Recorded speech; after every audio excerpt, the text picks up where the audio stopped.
story you are about to hear is true. The names have been changed to protect the innocent. Fatima Cigarettes, best of all king-size cigarettes, brings you Dragnet on both radio and television.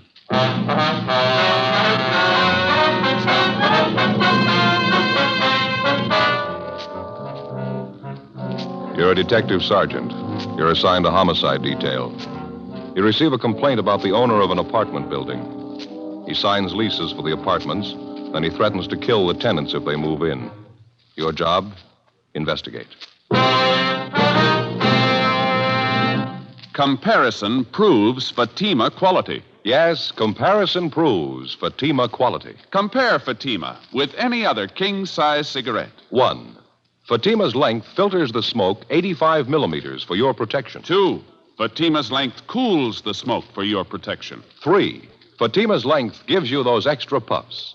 21% longer than standard cigarette size. And you get an extra mild and soothing smoke, plus the added protection of Fatima quality. Definitely the best quality in its class, but the same price as the cigarette you're now smoking. In Fatima, the difference is quality. Buy Fatima in the bright, sunny yellow pack. Best of all, king-size cigarettes.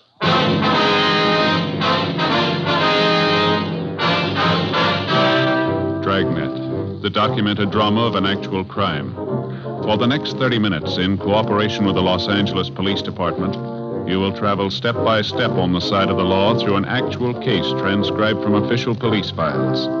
From beginning to end, from crime to punishment, Dragnet is the story of your police force in action. It was Wednesday, May 9th. It was hot in Los Angeles. We were working the night watch out of homicide detail. My partner's Ed Jacobs. The boss is Captain Lorman. My name's Friday. It was 6:47 p.m. when I got back to the Capitol Avenue Auto Court. Cotty's number 11. No reason in the world for it. I tried to reason with him. He wouldn't even listen. It's the craziest thing I ever saw. Yes, ma'am. Now, Joe, did you find the phone all right? Yeah, I checked the office. Lopey says they picked up Daniels a few minutes ago. They're bringing him downtown now. Oh, they got him, did they? They're going to put him in jail? Well, it depends, ma'am. It's going to take a little more investigating first. I don't see what else you need. He threatened us with a gun, me and Doris Ashby. If that isn't a crime, I don't know what is. A few more questions we'd like to ask you, ma'am, if you don't mind. A couple of things we'd like to clear up. I told you just how it happened. Doris will tell you the same thing. He's just a crazy old man, if you ask me. Ought to be put away. Did you ever have any trouble with Mr. Daniels before this afternoon, Miss Cameron? Excuse me, the baby. Yes, ma'am. What is it now, honey? Can't you sleep? You try now, won't you? Daddy will be home pretty soon. That's a good boy. You try and sleep now. Miss Cameron? Yes. Oh, you be quiet now. I don't want any trouble from you. You heard me. Be quiet now. You got your hands full, ma'am. Don't I know it? A canary, a 4-month-old baby trying to keep house in an auto court. If I knew it was going to be like this, I never would have left Paso Robles. You've only been in town a week or so, is that right? It's closer to 2 weeks. Seems more like 2 months trying to get along in a place like this. A room and a bath, no place to cook, rinse out diapers. It's terrible. I told my husband he should come down here alone, find us a place to live first. Then we could move. No, he had to have it his way. Mm-hmm. You say your husband made the first contact with Daniels. He gave him a deposit on this apartment, is that right? Yeah, that's right. The same day he started work at the aircraft plant in the valley. We've been living in Paso Robles since we got married. A month ago, Pete, that's my husband, he got a lead on this aircraft job down here. Him and Ralph came down and signed up for it. Ralph, who's that, ma'am? Ralph Ashby. He's Doris's husband. Doris Ashby. She's my best girlfriend. We were neighbors up in Paso Robles. Oh, I see. They're not doing much better than we are right now. They're staying in another court up the street. Same thing, room and a bath. Doris is expecting, too, poor kid. Did you hear me? You be quiet now. You want to wake up the baby? About the arrangements your husband made with Daniels to lease this apartment, Miss Cameron, when was all this? A week ago Monday, the day after I moved down here. My husband and Ralph Ashby saw the rental ad in the paper, and they went over and talked to Daniels. He said, all right. He had an apartment for the Ashbys and one for us. Nice places, too. I see. Ralph and my husband signed the leases, gave him the first and last month's rent in advance. It was all decided. Well, how is it you couldn't move in right away, Miss Cameron? He said he was having the apartment house redecorated. Daniels did, I mean. He told Ralph and my husband the apartments would probably be ready for us on the 8th. That was yesterday. He said the 9th for sure, and that's today. And you tried to move in this afternoon, and Daniels refused to let you in. Is that it? I had the movers get all our things out of storage and move them out to the apartment. So did my girlfriend, Doris. The movers were just starting to get our furniture out of the van and move it into the apartment when Mr. Daniels showed up. He acted like a crazy man. Well, did he give you any reasons why you couldn't move in? He tried to give us a lot of reasons. None of them made any sense. You can ask Doris. She'll tell you. She was there with me. Well, what did Daniels say, now, just for instance? He said a lot of things. First, he told us there was no water in the apartments. It hadn't been turned on yet. He said the gas wasn't turned on either. Well, I knew that was a lie. I was in the apartment late in the morning. Everything was fine. The gas was working, so was the water. I see. When I caught him in that lie, he got madder than ever, made some more excuses. Then he started yelling and swearing at me right there on the sidewalk. Said the apartment just wasn't ready yet. I told him to go climb a tree. We signed the lease. We paid the rent. We were moving in anyway. Told the movers to go ahead, take in the furniture. Well, what'd Daniel say then? Nothing. He just got real purple in the face, and he put his hand in his coat pocket, and he took out a gun, pointed it at me and Doris, and I had the baby in my arms. Imagine that. He actually told you he'd shoot you if you tried to move in the apartment, is that right? Well, in so many words, yes, he did. He threatened the moving men, too. They tried to talk to him. He wouldn't listen. We all tried to talk to him. He didn't make any sense at all. I wasn't going to take any chances with the baby in my arms. Doris and I got in the car and drove away. So did the movers. They left with us. Can't say I blame them either. Yes, ma'am. That Daniels must be out of his mind. It's the only thing I can figure. A real nut. Well, did either you or your husband have any arguments with him at all before this afternoon? No, everything was fine. This afternoon was the second time I ever spoke to the man. And he had no objections to your having children or pets in the apartment? None at all. That's one of the first things my husband told Daniels when he went to look at the apartment. We had a baby and a canary. Daniels said it was all right with him. He didn't object at all. I understand there's 6 apartments in the building, Miss Cameron, that right? Yes, that's right. They're all vacant as far as I know. Daniels just bought the building a month ago. That's what he told my husband, anyway. He had the place redecorated, and the work was all done. The apartments are just sitting there. That's why I can't understand it. Why won't he let us move in? Yes, ma'am. We paid our money, signed the lease. If he gave us any kind of a good reason why we shouldn't move in, I could understand it. But to keep us out for no reason at all, to stand out there on the sidewalk and threaten to shoot us if we move in, me with a baby in my arms, I don't know. He must be crazy. You say you were in the apartment this morning, Miss Cameron. Did you notice anything unusual about the place, anything out of the ordinary? No, nothing. And you say Daniels couldn't give any reason at all why you shouldn't move in? Just one. It convinced me. Yeah. That gun. Before we left Mrs. Cameron, we took her crime report and had her sign it, and then we drove back downtown to the squad room where Gene Bechtel and Lloyd Bond were waiting with the suspect, Edward Daniels. They'd already checked him through R&I. He had no previous criminal record. They gave us a .22 caliber H&R revolver along with 6 shells which had been found on the suspect at the time of his arrest. The gun had been loaded. Pawn shop records showed that the weapon had been purchased by the suspect and had been registered in his name. We had stenographer Eleanor Eastlack type up the crime report, and Ed and I took Daniels down the hall to the interrogation room. He was a small, thin man, blue eyes, gray hair. Don't know what all the fuss is about. I own the building. I can keep people out if I want to. Well, we saw the lease you signed with the Camerons. The other couple, too, they paid their rent. Why the sudden change of heart? I don't think that's any of your business. Matter between me and the tenant. It's our business when you threaten him with a gun, Daniels. Assault with a deadly weapon, that's a felony. Didn't hurt the woman. Just wanted to scare her, that's all. Just a couple of farmers anyway. Never should have given him the lease in the first place. Lousy kid with him and that bird chirping all the time.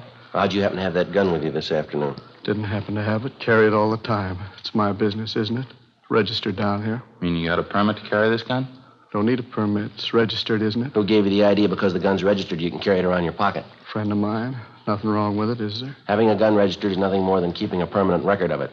You can keep the gun in your home or in your office, but it doesn't give you the right to carry it around with you. Oh? Why didn't they tell me that when I had it registered? You were told, Mr. Daniels. You know that.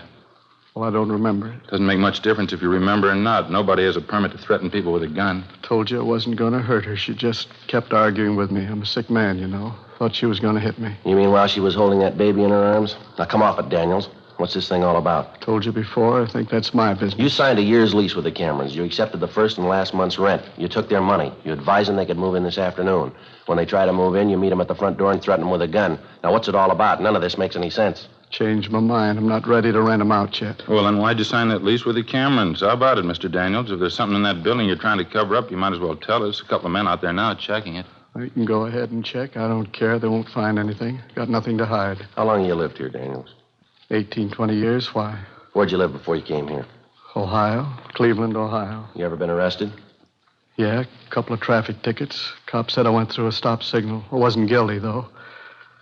What's the point, anyway? What are you trying to get at? Trying to force me to let those people in that apartment? I'm not trying to force you into anything, Daniels. Business about the lease is a civil matter. That's between you and the Camerons.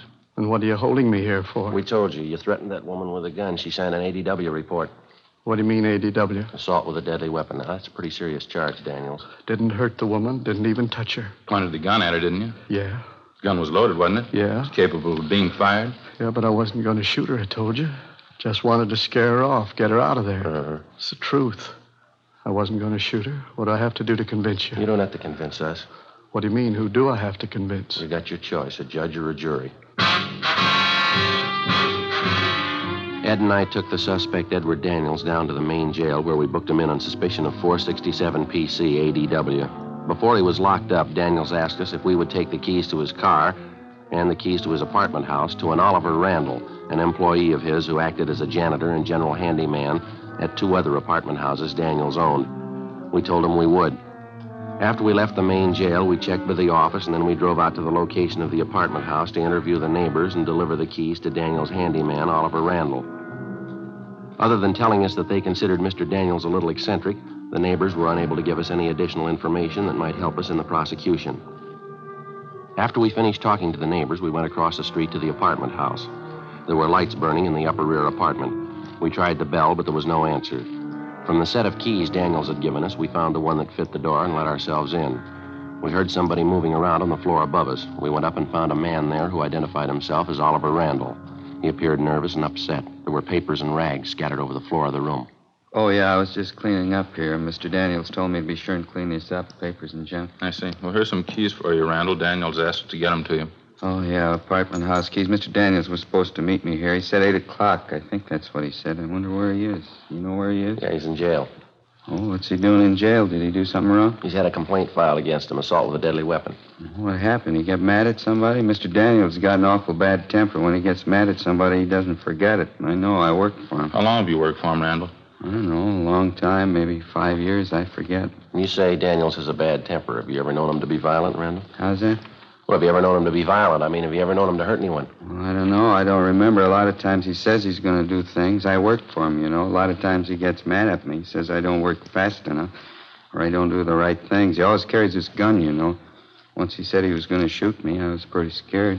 You live with Mr. Daniels, do you? No, I have a room downstairs in another apartment house he owns, a place over on South Hoover. It's a nice room. It's got a window in it. You're on a regular salary. That the way you work? Yeah, $15 a week. I get the room free, too. It's not bad. You ever been arrested, Randall? Me? No, I've never been arrested. You ever been in the state hospital, any kind of an institution? No, I was up at Camarillo for a couple of years. I didn't like it too much. I came down here to live with my sister. She's dead now. She died about 4 years ago. She's the one that got me this job, you know. That's so? Oh, yeah. This isn't a bad job at all.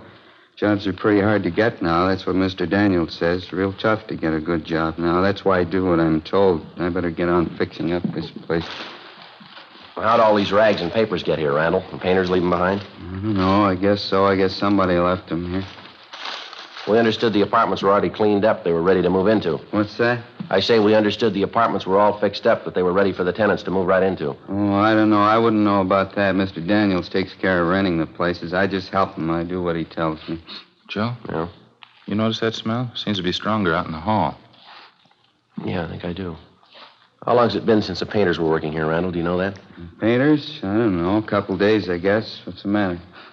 That's a pretty strong smell. Might be paint thinner or something like that. Don't you notice it? Oh, yeah, I've been wondering about that. I noticed it when I came in. It might be from upstairs, the attic. Painters were working up there, too, I think. Don't you think you ought to check it, see what it is? Mr. Daniels didn't tell me to. I guess I better, though. Smells pretty strong. I guess I better see what it is. Well, how do you get to the attic from here? Down the end of the hall, there's a stairway there. It goes right up in the attic. I'll show you. All right, fine. Yeah, smells like gasoline or something. All the apartments are vacant, that right? No one living in the building at all? Yeah, that's right. We go up the stairs here. Mr. Daniels had the whole place worked over. Nobody here at all right now. I guess he'll be moving in pretty soon. Going to be a lot of work. Got the other 2 apartment houses to take care of, and there's going to be this place. It's going to be a lot of work. Daniels hire anyone else besides yourself to help out with the work, I mean? No, I don't think so. Just me. I keep pretty busy. Here's the attic. Yeah, this must be where it's coming from. Yeah, it's strong enough to knock you over in it. The light switch is over here. Just a minute.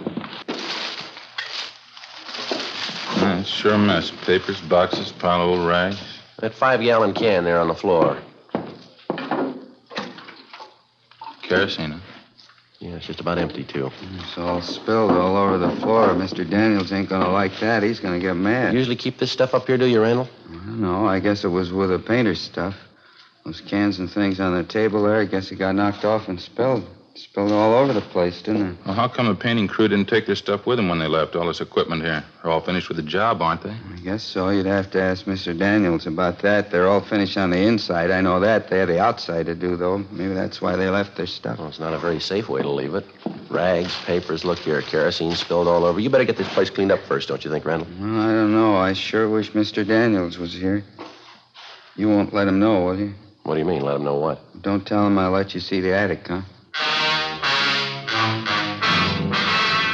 9:35 p.m. Ed and I left the handyman, Oliver Randall, at his apartment house, went outside and got in the car. Neither one of us could find any explanation for it, but we both had a hunch there was something wrong with the setup.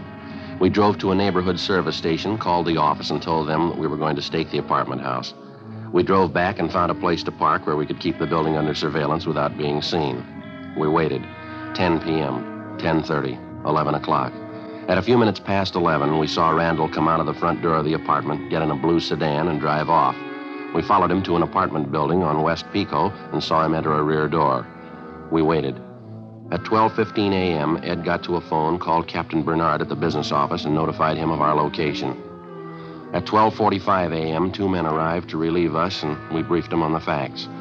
We drove back to the office, made out a 15.7 to Captain Lorman, and signed out. At 4 o'clock the next afternoon, we reported back in for work.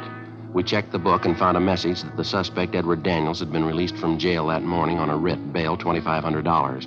The writ was returnable Thursday, May 10th. There was also a message in the book for us to contact Daniels' attorney, Richard Tiernan. Ed put in the call. Yes, sir. Uh-huh. I see. What's that? Yeah, I know. All right, Mr. Tiernan. Yeah, thank you. Goodbye. You were right, Joe. What do you mean? Daniels' lawyer wanted to know how serious the charges are. He says Daniels is pretty upset. Seems he had some trouble lately. His insurance company. What's the matter? You have an accident? The insurance company doesn't seem to think it was an accident. Happened 2 months ago at an apartment house over on South Union. Yeah. Burned down.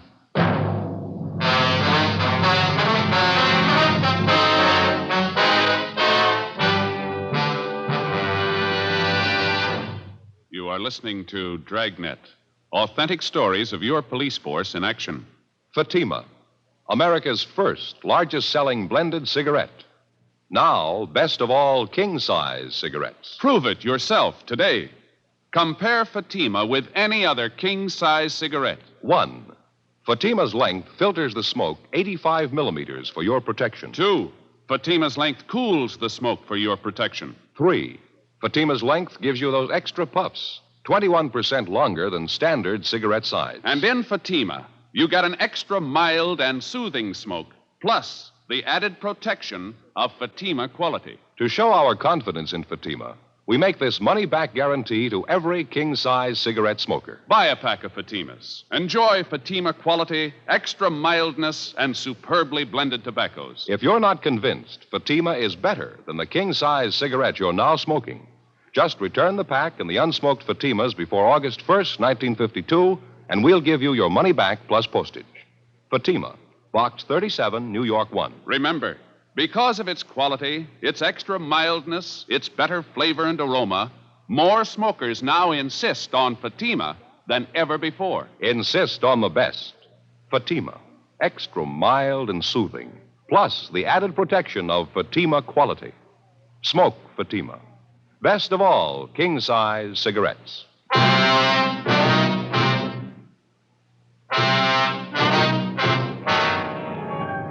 Thursday, May 10th, 4:30 p.m. We contacted the fire department's arson squad to find out if the fire at Daniels' apartment house on South Union Avenue 2 months before was under investigation.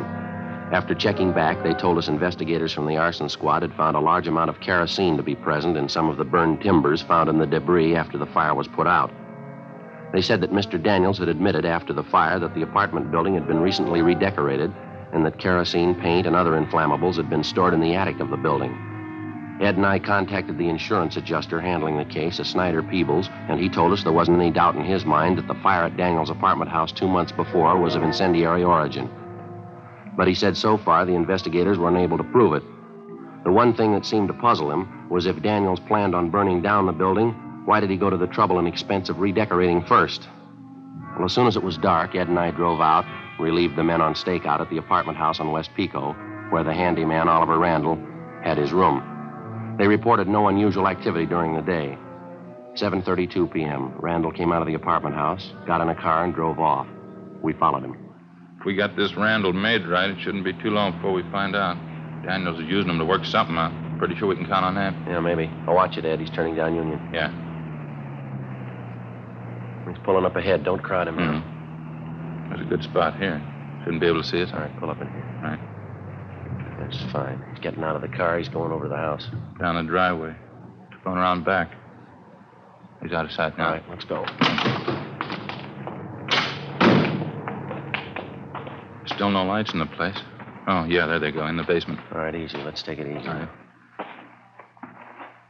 Yeah, I think I can see the back door from here. All right, come on, easy now. What is it? All right, easy with this door, Ed. Don't let it bang. Where now? Sounds like somebody upstairs, doesn't it? All right, come on, watch your step.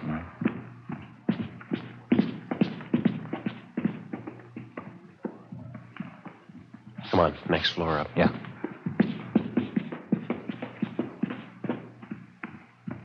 Yeah, it's up in the attic. Come on.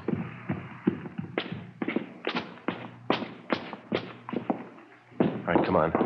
Through this door. Back in the corner, Ed. I see him. All right, hold it, you. What's the matter? There's a fire, Ed, over in the corner. I'll get it. Hold on to him. Right. Well, don't put it out. You need any help, Joe? You getting it all right? No, I'm getting it all right. Just a minute. Here, I got it. Okay. You want to get the lights? I got them. All right, Randall, what's the story? He told me to do it. He told me to come back tonight and burn the whole place down. Who told you? He said, Ollie, you go back to the place, to the attic, light a match, that's all, and then get out. Mr. Daniels, that's just what he said. Daniels told you to do this? He told me just light a fire and nobody'd know. He said there wasn't going to be any trouble. No trouble at all. Well, it gives you the edge, doesn't it? No trouble, he said. Yeah, well, next time you see him, you can call him a liar. 8:50 p.m. After making sure that the place was secure and that there was no danger of fire from the recent arson attempt, Ed and I took the suspect, Oliver Randall, outside and put him in the car where we questioned him. He made no attempt to disguise the fact that he had been directed by his regular employer, Edward Daniels, to commit arson by setting fire to the attic of the apartment house. In addition, he told us that Daniels had threatened him with bodily harm if he refused to obey the order and set fire to the building. He had this gun, you know, Mr. Daniels did. He always had it with him. I was scared of it, I don't mind telling you. Well, he threatened to kill you if you didn't do what he wanted, that it? Yeah, I guess so. He used to get mad a lot of the time, and he had this gun. He always had the gun. He'd get mad at me and tell me he was going to shoot me. I'm afraid of guns. How about the fire at the other apartment house, Ollie, the one over on South Union Avenue? Yeah, that was a big fire. Did you start that one? Daniels told me there was nobody living there. He said nobody'd get hurt. Nobody did get hurt, did they? Did you start the fire?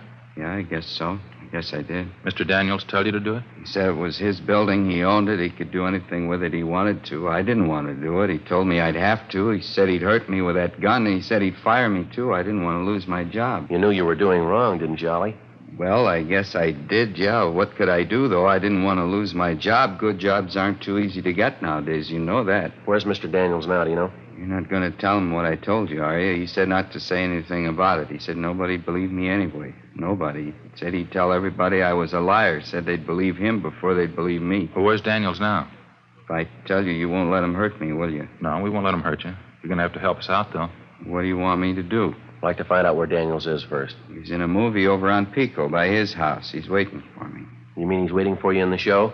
See, in the center section, 10 rows from the back. He's waiting for me now. Well, how's it you're supposed to meet him there? I don't know. He said if anybody wanted to know where we were tonight, this would prove we didn't start the fire. We were at the show. I was supposed to start the fire and then go to the show and meet him, 10 rows from the back, the center section. You want to show us where this movie is, Ollie? Yeah, okay. Mr. Daniels won't tell you anything. No, he's going to be mad. He won't tell you anything. Well, that's where we need your help, Ollie. What do you mean? We'll let him tell you. 9:44 p.m. Ed and I, along with the suspect, Oliver Randall, drove to the movie house on West Pico. On the way, we explained to Randall what he was supposed to do. 9:55 p.m. We parked our car half a block from the movie house, bought 3 tickets, and went inside. The feature picture was still on. There wasn't much of a crowd. We sent Randall down the aisle ahead of us and watched him move into the 10th row and sit down next to somebody. Ed and I followed him down and found seats in the road directly behind him. We recognized the man sitting next to Randall as Edward Daniels. Hello, Mr. Daniels. I did it just the way you told me up in the attic. It was okay. Nobody saw you? You didn't have any trouble at all? No, it was okay. I don't feel so good about it, though. What do you mean? What are you talking about? I don't know. Maybe somebody might find out. Don't you think we'd get in trouble if they found out? You just keep your mouth shut. I'll attend to that. Nobody's going to find out. All right, Daniels, you mind coming outside? We'd like to talk to you. What? What are you doing here? Come on, we'll talk outside. What's this all about? We'll let you tell us. All right, what do you want? You arresting me? That's right, mister. Why? What's it supposed to be this time? Think you know, arson, conspiracy. Caught Randall here, caught him right in the act. He told us the whole story. What? Ollie? What story? What is this? I told you I didn't want to do it, Mr. Daniels. I told you we'd get in trouble. Fool, stupid fool. Should have known better. Yeah, you should have. Just 2 questions for you, Daniels. Why'd you burn down your own property? Why'd you redecorate the buildings first? I never forgot it. Told him when it happened, I wouldn't forget it as long as I lived. What do you mean? Forget what? 24 years ago, I was just starting out. A small store back in Ohio burned down. Real fire. Lousy insurance company that wouldn't believe me. Had to sue. Lost the whole thing. Had to start all over again. I told him I'd never forget it. Told him I'd make him pay.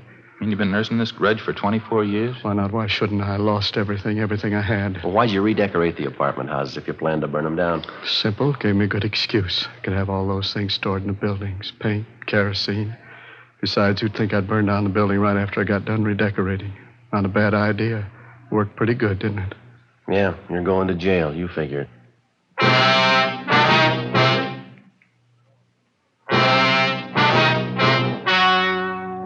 The story you have just heard was true. The names were changed to protect the innocent. On August 18th, trial was held in Superior Court, Department 86, City and County of Los Angeles, State of California. In a moment, the results of that trial. And now, here is our star, Jack Webb. Thank you, George Fenneman. Friends, comparisons are often very helpful in modern police work. Now, for instance, a suspect may be identified by comparing his M.O., or method of operation, with the known facts of a case. Comparisons are important to you in choosing your king-size cigarette. Compare Fatima for quality. You'll find Fatima's length filters the smoke 85 millimeters for your protection, cools the smoke for your protection. Fatima's length gives you those extra puffs, 21% longer than standard cigarette size. And you get an extra mild and soothing smoke, plus the added protection of Fatima quality. Buy Fatima. I'm convinced that you'll agree Fatima is the best of all king-size cigarettes.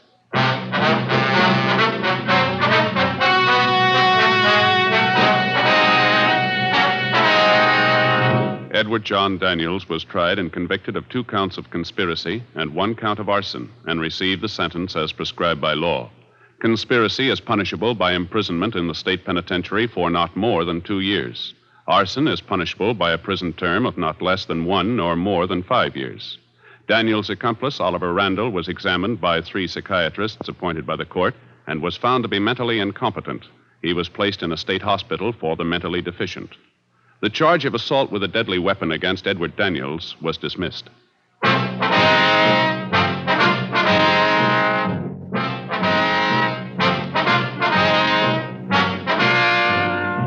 You have just heard Dragnet, a series of authentic cases from official files. Technical advice comes from the Office of Chief of Police W.H. Parker, Los Angeles Police Department. Technical advisors, Captain Jack Donahoe, Sergeant Marty Wynn, Sergeant Vance Brasher. Heard tonight were Barney Phillips and Vic Perrin. Script by Jim Moser. Music by Walter Schumann. Hal Gibney speaking. Fatima Cigarettes, best of all king-size cigarettes, has brought you Dragnet, transcribed from Los Angeles.